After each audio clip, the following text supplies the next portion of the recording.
Hey guys, welcome back to my channel, and today I'm going to be kicking off my year of Tolkien by talking about The Hobbit, written by, yes, J.R.R. Tolkien.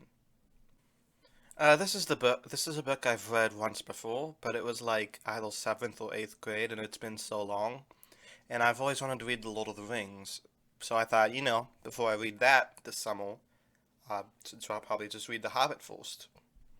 I've seen the film trilogy by Peter Jackson, and I think a lot of people shit on it too much. Obviously, it should have only been like one or two movies instead of three. But I think it's good. While reading the book, I actually watched a 4 hour fan edit of it, and I really enjoyed it. So, if you guys get the chance, definitely check that one out. I'll put the link in the description. So this book ages very well, considering it's just well, Tolkien wrote it as a children's book, but I think it's a book all ages can enjoy.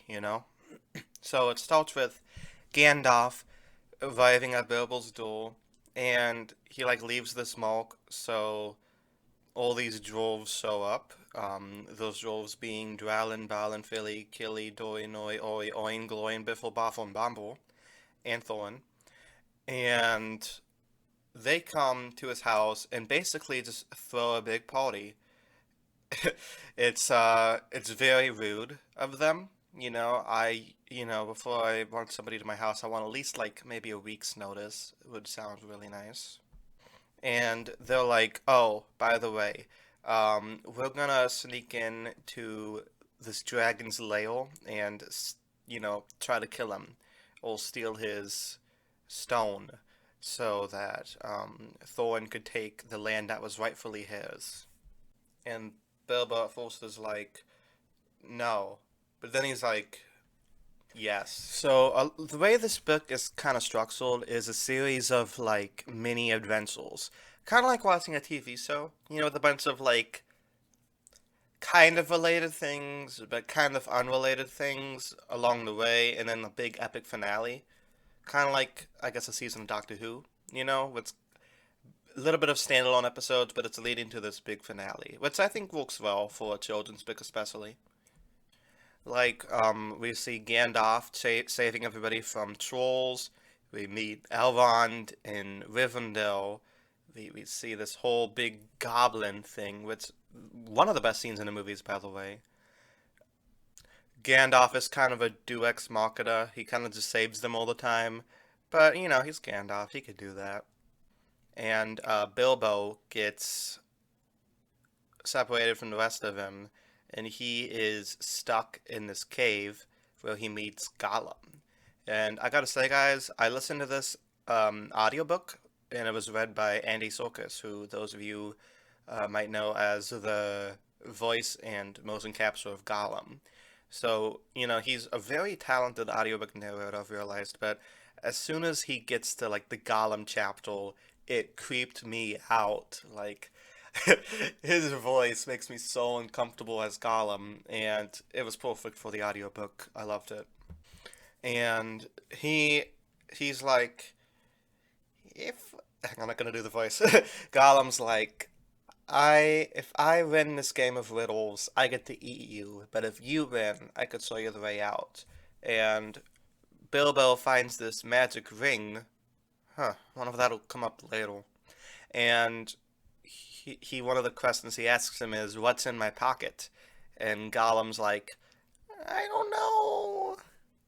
Well, it turns out the thing in his pocket is the ring, the one ring to rule them all. But we'll get to that in the sequel.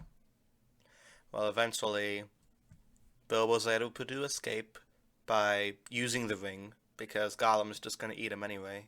Gollum cheats. And he's able to rejoin the dwarves, and everything's great.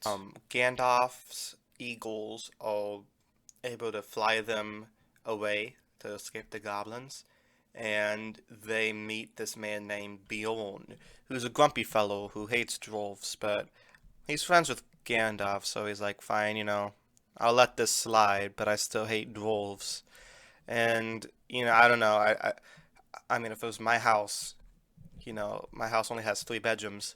I don't think we could fit that many dwarves unless they're like all sleeping on the floor. But that's just me.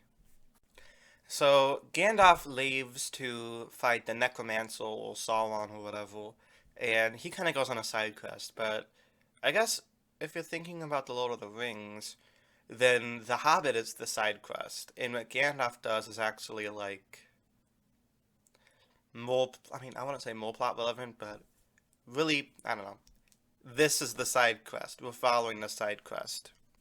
So they're like captured by giant spiders who I don't know if they're the same giant spiders from Return of the King or if they're different giant spiders. I don't remember. Like I don't remember what the spider is called in Return of the King, but they're able to like make a peace with Lake Town, and they're like, if everything goes right, you could rule the dwarf place again. So Bilbo's able to sneak in the secret door, and Bilbo is able to have a conversation with Smog, who also Andy Serkis's voice for him is amazing, like big booming voice, exactly how you would expect an evil dragon to sound like. Well, Bilbo notices that there's this big gap in his armor. So when Smog gets angry and tries to kill everybody, Bilbo tells people, "Hey, look at that gap." So there's this elf named Bald who flies an arrow into Smog's spot, and he kills him. Yay! That's the adventure. Just kidding. It keeps going. What I like about Tolkien is that like the main objective, killing the dragon and stealing the stone, is finished, but there's still like a lot of aftermath. Like most stories just end boom right when it ends. This one keeps going. So Thorin goes kind of crazy, and he's like, the Elkin Stone is mine, ha ha ha ha. But the elves and the men, they all want money from Lake Town's destruction because when Smog landed on them, he pretty much destroyed the entire town. Oh, Smog, you mean bastard. Well, Thorin's like, no, I want the gold, ha ha. So they have this huge battle, a battle of the 5 armies, if you will. Well, Bilbo is able to sneak out and give the Alkenstone to the enemy because he realizes that Thorin is crazy now. And he's like, okay, guys, if you guys tell Thorin, like, I'll give you this Alkenstone if you end the war, and Thorin realizes that Bilbo did it, or Bilbo tells him that he did it, and he's like, I banish you. So everybody's gonna start fighting until Gandalf is like, hey guys, there's these goblins here, and they're gonna fuck you up. So you gotta band together and defeat them. So they all band together, along with the eagles. So like the elves, the dwarves, the men, and the eagles. They all band together and win.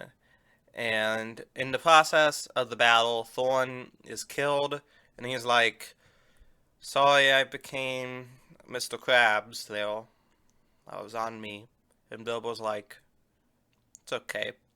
So Bilbo takes a little bit of the treasure, and him and Gandalf go home. And comes home, and everybody's like auctioning off his shit because they thought he died, and that's just really rude.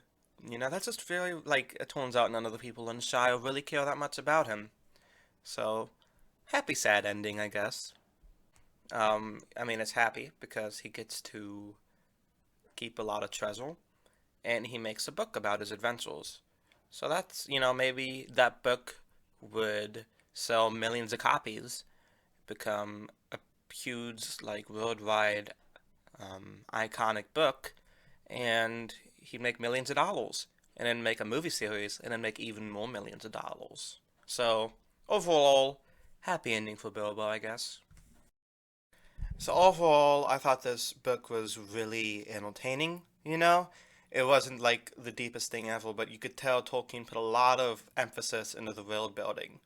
There's also like parts where he's like references other stories and grander tales. He hints at a lot of those, but he's like, but that's not in this story. So like you could think of like in Middle Earth, there's thousands of adventures that have happened with all these different characters, like Elrond or Gandalf, and we're just seeing one of them, which I think is really neat, you know. And it works well as a prelude to Lord of the Rings. Obviously, I haven't read Lord of the Rings yet, but I plan to, like I said, probably sometime in June. So subscribe below if you want to see that. And in the meantime, I post videos every day. So subscribe if you want to see videos on Everything Everywhere All at Once, Moon Knight, Doctor Strange, Studio Ghibli movies, Doctor Who, Sherlock Holmes, Torchwood, The Sarah Jane Adventures, Better Call Saul, This Is Us. Pretty much, you know, everything. I make videos on everything. So subscribe if you want to see those. And in the meantime, peace.